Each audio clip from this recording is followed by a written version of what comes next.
Today we'll have a look at Gotham Knights as requested by a viewer. Well, at least I hope Palabrera is still a viewer, otherwise who am I making this video for?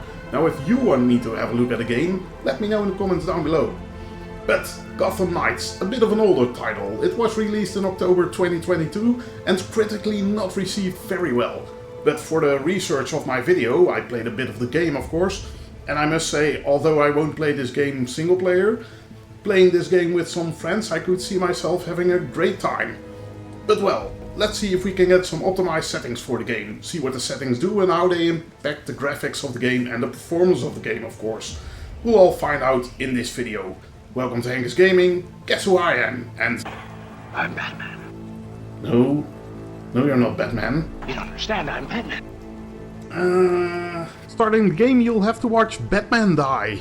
Why man, why would you do that to me? I just wanted to have a good time and play a game, and instead my favorite hero gets killed off. But, well, graphically the game runs pretty well, and I must say I was quite impressed by how the game looked. I really like the looks of the city with lots of different colored lights, the clouds around the taller buildings, the dark, moody evening weather. Cool stuff. I only had a bit of a problem with my controller. Buttons were shown as numbers, but I quickly found that you can change this in the menu so I could choose whichever button layout I wanted to see. I play with a DualSense, so I wanted my PlayStation icons. But well, turning VSync off and setting the frame limit as high as possible, we see that in outside locations we are running the game mostly above 70 FPS. But sometimes on the motorcycle it drops a bit lower. Inside buildings the game runs really well, with an FPS that is in the hundreds. Now sometimes the game drops below 60 FPS, so optimized settings would be welcome. Please note that I'm running the game at max settings with an FOV set to 100 at the moment, in 4K and DLSS set to the performance level. Having a look at a little bit of gameplay in the optimized settings, I think these settings look very well. Performance is not that much better, but it's just enough to run the game really above 60 FPS at all times. So you should have a very fluid experience. Now as far as optimized settings go, I think you'll have a few options depending on what you like or care about. So let's go over these. And we'll start with the, let's call it, performance optimized settings. So all footage you just saw is with the game running with a field of view slider set to its maximum. Now by default the game has the FOV slider set to 74. Increasing the FOV slider costs quite a bit of FPS, so if you're having trouble running the game, keep the FOV slider set to its original 74. Now in this scene we're at about 120 to 130 FPS, so that's quite good. But let's move on to our balanced optimized settings. And yes, I was inspired by the DLSS quality level names. At the balanced optimized settings we changed the FOV slider to 100, the maximum. All other settings are kept the same. And we see our FPS drop to around 110, a decrease of about 14%. But I really like those wider camera angles in games. I think it looks more cinematic, or like I'm sucked more into the world. Well, anyway, I think it's worth the drop in FPS, but decide for yourself, of course. But then, what about the quality optimized settings? Well, glad you asked. And here we have those. Running the worst of the three with an FPS count of around 80, so that's another decrease of about 30%. But now we turned on ray tracing, and I think ray tracing in this game really elevates the game. Gone are those screen-spaced reflections and hello ray traced lighting. But well, let's go over these settings and see what we changed exactly. But first, real quick, in the general section of the menu all the way at the bottom you'll find the button style. That's what I needed to change to get my DualSense buttons on screen. But okay, going to the graphics menu. We'll leave the game in our 4K resolution. I didn't see a full screen option, so I don't know if you can run the game without changing your desktop resolution. If you want to run another resolution, of course. But well, whatever for now, I guess. If you don't have a screen that is VRR capable, then turn on VSync. Now the FPS limit you can set it to 60 I guess, but you can also set it higher. With VSync on, your limit will be 60 in the end. Upscaling type. I would say set it to the upscaling type of your video card. So if you have an Nvidia card, set it to DLSS. If you have an AMD card, set it to FSR. And if you have an Intel card, set it to XeSS. These are all supported by the game. Upscaling quality, set it to performance. In most games I think performance looks really well, especially for the performance win it brings over quality.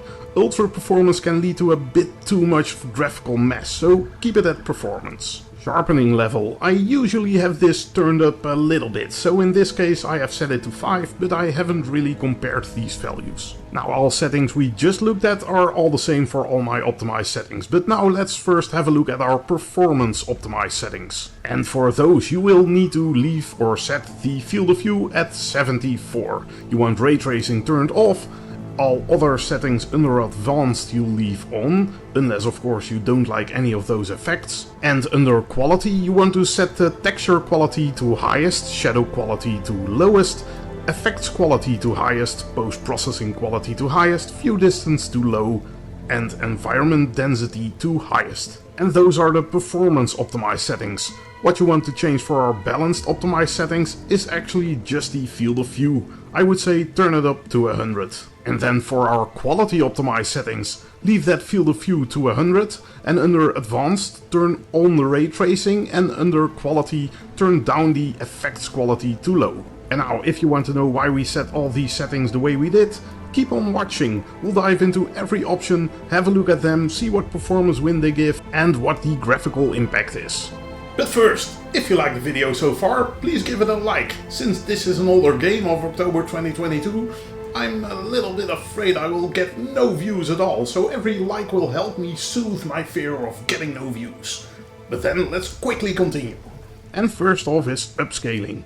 Now usually I just turn on DLSS and don't really look at the upscalers, but in this case I found it funny to mention that in the middle panel you see I didn't select an upscaler. It was set to off, but I had selected an upscaling quality apparently. And you do get some kind of upscaling then, but here you see the off upscaling set to the performance level, and it looks way less sharp than DLSS set to the performance level, where DLSS also performs better. So I would advise you to set the upscaler that matches your video card. It will probably work and look best. And then a quick look at the field of view, but we already had a kind of a look, since it was the only thing we changed between the performance and the balanced optimized settings. But I think it's quite the visual upgrade turning the FOV higher. Certainly when looking out over the city like this, so decide for yourself. And of course you can also turn the FOV slider to 90 for example, so it will perform a little bit better than when setting it to 100, but you still have a wider view than the normal 74. Performance loss here is about 14%, but look at that beautiful Gotham you get in return. It's a shame Batman can't see that Gotham anymore like this. He would have been so proud, but oh well. And by the way, I compare all settings here with DLSS set to the performance level and all other settings turned on or turned to the highest, just so you know. Okay, ray tracing, and looking down a bit so you don't see the screen space reflections at the part where ray tracing is turned off, just the basic cube map that is in place. And of course that looks way worse, performs a way lot better though, about 25% better than when ray tracing is turned on. We'll look at these settings a bit more in a moment, but please also note that it's not just reflections that are affected by ray tracing, it's also the lighting. And on the ray tracing off side you'll notice that the street and the pavement have some lighting that is not entirely accurate, some specular lighting. I think the ray trace lighting looks a bit more realistic, but also I think the lighting on the non-ray traced image doesn't look bad or anything. Now I had a look at some inside locations, but I think the lighting differences there with ray tracing on or off are quite minimal. Here you see some difference when images are put side by side, but I don't think you would notice if you didn't saw the images side by side. The boxes are lit up in the ray tracing off side, where it's a dark room, so I wouldn't expect the sides of the boxes to be lit like this. Also I found a note which closes off with the words "Story continues on E3. Well, I guess we'll never know the end of that story. The game is from October 2022, and in 2023 the E3 was cancelled, and now E3 is laid to rest. Yes, E3, you will be missed, but may you live on forever in Gotham Knights. Okay, looking at effects quality, but this has something to do with ray tracing as well. So the effects quality, when ray tracing is turned off, greatly impacts the quality of reflections in the game. And since this game is a rainy game mostly at night, you'll have lots of lights and lots of puddles. And You want the lights reflected in those puddles, because that is what puddles are invented for. So if you don't want to play with ray tracing on, definitely set the FX quality to the highest setting.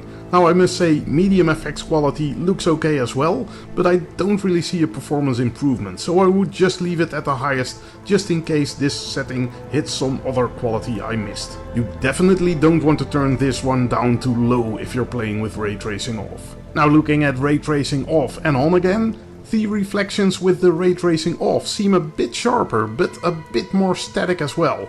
With ray tracing on, the reflection moves a bit more with the water hitting the puddle on the ground. Or it's just ray tracing noise, but then it fits well with the vibe of the game, I must say. The main reason I would turn ray tracing on, however, if your computer has the headroom, is the reflections staying in place when you move the camera. Since the game has so many puddles and reflections, I think it's a bit immersion breaking if the reflections disappear when you look around. But on the other hand, the performance win of 25% is significant, so you'll have to decide for yourself what you want to do. If you choose to turn ray tracing on, however, the FX quality can be set to low, I think. Although I doubt if it really gives any performance win anymore. Because looking at the effects, I think these look pretty much the same. And they perform pretty much the same as well. All four setting levels are hovering around that 100 FPS. And I don't really see any difference in the amount of particles or anything. Looking at a different scene and putting low next to highest, I still think there's no difference. The somewhat more distant particles in the hallway are all the same, the particles in the air above Robin are looking the same, and it's about the same amount of particles. Left to him the same, and even our FPS is the same, I think. And even an explosion looks about the same. Now there is a spark flying away, we see that on high and medium, but I can assure you it is there on low as well, only blowing away in a different direction. So effects quality, you can turn it to low. You won't see anything of it, and well, perhaps you won't see a win in FPS, but let's just hope for some win at some point in the game. And then it's texture quality up next. Now for most textures I did not really see any difference. This wall and leaves on the ground look exactly the same to me. VRAM usage is lower, but we have a look at some other textures, namely windows in the city. We see that the window on the low quality really lacks a bit of detail, and with that some lighting on the ground is diminished as well. But I think that's just because the window is less detailed, so it reflects less light or different light. VRAM usage is about 500 MB lower than when comparing it to the highest setting, but framerate wise it doesn't really matter. If you have enough VRAM, I would leave this setting at the highest, since the world of Gotham Knights does have quite an amount of windows. And you want those Gotham citizens to live in a nice room also, of course. Otherwise you're rescuing them from certain crime and then they need to return to a low-res room. Highest, do it for the citizens. Looking at the shadow quality next. Now performance wise it's a bit weird. The higher quality is having a higher FPS in this shot, but I'm not convinced this is due to the shadow quality, but probably something else happening in the world. However, quality wise, I think the highest setting looks best and sharpest. But lowest looks fine as well if you ask me. The shadow looks a little bit more soft, but it's not at all bad looking or anything. Now often shadow quality impacts shadow distance as well, so I did a small test with this shadow distance, but the shadow distance doesn't seem to be impacted by this setting at all. I would say set this setting to the lowest. I saw no FPS improvement, but also no real hard downgrade for the shadows. So just for the off chance it improves FPS at some point, set it to low. The post-processing quality. And I always find post-processing a bit of a difficult setting. What does post-processing really take care of? Well, in Gotham Knights at least, I found that post-processing takes care of a bit of shading on vehicles. And also motion blur, by the way. If you turn post-processing to low, your motion blur setting will be disabled as well. But you don't want post-processing turned to low, because look at this police truck. On low, the bit of shading is completely gone. I see no difference between medium and highest, but I would say set it to highest, just not to miss out on anything, because apparently it does affect the game. But again, framerate wise, no difference. What's up with this game? Now the view distance, a setting where we do see a difference in FPS. On the lowest setting we have a slight win over the highest setting of about 3 to 4%. Not a whole lot, but every bit is welcome, and I don't really see a difference in the distance. We see some cars in the distance, and the vanishing point, or the point where they appear, seems to be the same if you ask me, so let's set this setting to low. Now some big detail changes still happen at the same distance as well, no differences there. But after the switch moment, again, the low setting seems to give a slight win in FPS, while I don't see any differences in the graphics. Now our last look at the view distance, a quick LOD test. So we're walking toward that tree you see, and here the LOD switches, but again at the same distances. Now I didn't play with other players, and in the settings menu there is mentioned that this setting could change the distance at which you see other players. So keep that in mind if you notice your friends are able to see you sooner than you are able to see them. Moving on to the environmental density. So this would impact how many people or cars there are on the streets. Looking here outside the Iceberg Lounge, and I bet you Mr. Freeze is around, but there are some people here. Now the amount of these people seem to be the same on the low and the highest setting. And here the low setting seems to perform worse than the highest setting. What am I doing wrong here? But well, since it doesn't seem to matter in the amount of people or cars here, I thought let's just do a walk through a street, a random street. I haven't looked at the street signs. Now this could be a bit of a wonky test because you don't have to come by the same amount of people or cars every time you run through a street, of course. But well, maybe we do get something of an impression. Now we do encounter some people walking around, some cars driving by and some cars that are parked. So let's do that again, but then with the setting set to low. And here we have the performance counter of the previous run on the right, so we can compare things at least a little bit. Now running through the street this time, I do think we encounter a little bit less cars and less people and see less parked cars. Also, if we look at the frame rate counter of our previous run, that ran a little bit lower in FPS, so this could indicate that indeed we are now encountering less. But to be honest, I would leave this setting at the highest. I already find the streets of Gotham Knights a bit deserted. It's not like Cyberpunk, which has big amounts of people walking around. And if these streets are empty, who would you be protecting? A few single parked cars? So if your computer can handle it, leave this setting at the highest, to get an idea that Gotham is a bit more of a lively place that has citizens who need protection. Well then, the advanced settings and why I left them on in menu. Starting off with Ambient Occlusion, and turning this off makes objects a bit less grounded in the world, I think, as often happens when you turn off Ambient Occlusion, so I would say leave it on. Performance wise it doesn't really seem to matter again, so what is up with this game and settings seeming not to have any performance impact at all when you change them? But oh well. Bloom, you want to leave that on. If we have a look at the laser the burglars use to, well, attack that wall. And what is with this building anyway? Why are they firing a laser at a random wall? Anyways, the laser with Bloom on looks a bit more impressive, so I would say leave the setting on to have more spectacular lighting effects. You may win a little bit in FPS by turning Bloom off, but I doubt it's worth the loss of the effects. But that is about it at the settings I had a look at. So running the game with my optimized quality settings, because I love ray tracing and my computer can handle it, it runs well above 60 FPS. Now again, if you need a real FPS boost, turn off ray tracing and set the effects quality to the highest. But perhaps you want ray tracing, but you don't care about that field of view so much. So then of course you can run the game with the default FOV set to 74, but with ray tracing enabled. So well, you have options, and I think that's the most important thing about graphical settings. Now, I think the game runs and looks great as well. I really like the atmosphere Gotham breathes in this game. And I had no frame time stutters, no weird traversal stutter, no shader compilation stutters, so in that aspect the game is great as well.